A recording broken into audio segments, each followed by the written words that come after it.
Becoming familiar with your credit report is the first step in taking charge of your financial identity. Your credit report is a record of all or most of your debts.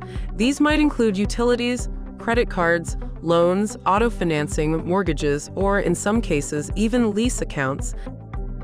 The credit report is not only a record of accounts, but also a repository of information about those accounts and your relationship with them. It usually includes information like account type, institution or lender name, address, and maybe contact information, the date the account was opened, the current and starting balance, payment accuracy, and dates. Additionally, it will generally record submitted finance applications, even if they were denied. These can have damaging effects on your overall credit score. More on that a little later. Next would be accounts in default or collection. Last might be accounts that are closed or paid off. So that's what you would expect to see on a typical credit report. Now, where to see them? While there are dozens of credit reporting agencies in the world, in the United States, you are likely to only encounter 3. Yes, referred to as credit bureaus. They are Equifax, TransUnion, and Experian. These bureaus are responsible for collecting and maintaining financial information on basically everyone. This is accomplished by lenders and creditors reporting information on your credit usage or lack thereof. The collected information is then compiled to create a picture or tell the story of your financial life, both past and present. Most lenders will refer to it as your credit history. Your credit history will give a lender an idea of your relationship with credit, how likely you are to make payments on time and in full until the loan is repaid. Once a credit account has been issued to you, the lender will report the new account to one or multiple bureaus, and then provide them with updated payment and balance information every month. It is important to note that lenders are not the only ones that may report to a credit bureau. Collection agents or companies will report defaults that they have acquired.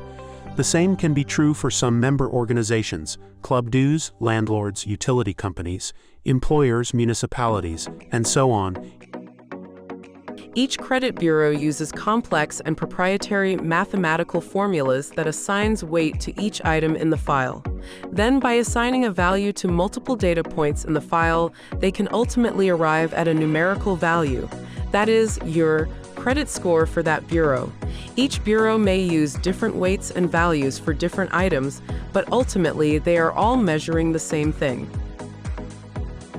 Typically, some of these data points may include the age of the file, the age of the oldest account in the file, how often you have applied for new credit, missed payments, late payments, how much available credit you have, and how much you are currently using, debt to income, and so on.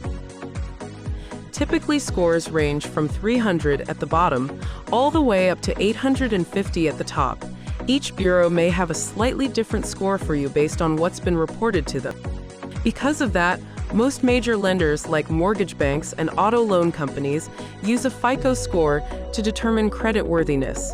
FICO uses data analytics and partnerships with reporting agencies to include the credit bureaus to consolidate the individual bureau report and scoring data into one score. Though FICO does base its scoring on multiple data points, it is grouped into 5 weighted categories. Payment history will account for about 35% of your overall FICO score, while open accounts will account for about 30%. Age of the credit history file will account for about 15%. Inquiries and new accounts will account for about 10%. And last is credit type. The diversity of the account types will account for the remaining 10%. So how do you build good credit? First and foremost, be responsible. Just because you are offered credit doesn't mean you should take it. Take your time and make sure you fully understand what you are committing to before signing the dotted line. Keep your debt low. Try to keep as much unused credit as possible free. Make every payment on time. Don't close credit cards you don't use. Have them locked and put it away. This can help with credit file age and credit usage. Make sure you have or are going after a mixture of loan types. You need revolving credit like credit cards, but you also need an auto and home loan to have a well-rounded credit report. Get copies of your full credit reports from each bureau every year. Credit bureaus are required by law to provide you a copy of your file free of charge once per calendar year upon your request. Beyond that, each bureau has a mobile app now that allows you to track it almost in real time. With all of that in mind, my last piece of quick advice is to avoid applying for and/or acquiring too much credit too quickly. Be patient. It's best to grow credit slowly. Try to work in 3 to 6 month increments. Don't forget to like and subscribe. Leave us a comment about a subject you'd like more information on. Thank you for watching.